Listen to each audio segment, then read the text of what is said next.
আসসালামু আলাইকুম সবাইকে। অর্থের রান্নাঘরে আজ আমি আপনাদের সাথে শেয়ার করব মাত্র 5 মিনিটে তৈরি সুস্বাদু ম্যাগি নুডলস। খুব সহজ, ঝটপট ও মজাদার এই রেসিপিটি ব্যস্ত সময়ের জন্য একদম পারফেক্ট। চলুন তাহলে আর দেরি না করে শুরু করা যাক আজকের 5 মিনিটের ম্যাগি নুডলস রেসিপি। তো প্রথমেই দেখছেন যে পানি দিয়ে আমি নুডলসটা খুব ভালো করে সিদ্ধ করে নিচ্ছি। ম্যাগি নুডলসটা ভালো করে সিদ্ধ করে নিতে হবে, না হয় শক্ত থাকবে। তারপরে এখানে আমি পেঁয়াজ এবং কাঁচামরিচ কেটে নিয়েছি।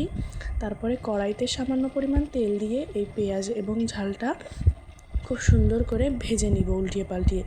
লাল লাল হয়ে গেলে 2টা ডিম ভেঙে দিব এর ভিতরে, দিয়ে আবারও খুব সুন্দর করে উল্টিয়ে পাল্টিয়ে নেড়ে নেব। নেড়ে নেওয়ার পরে যখন ভাজা ভাজা হয়ে যাবে আমি দিয়ে দেবো সেই ম্যাগি নুডলস, দিয়ে আবারও খুন্তির সাহায্যে খুব ভালো করে নেড়ে চেড়ে নিব। তারপরে আমি ম্যাগি নুডলসের মশলাগুলো দিয়ে আবারও খুন্তির সাহায্যে খুবই সুন্দর করে এদিক ওদিক করে নেড়ে নেব।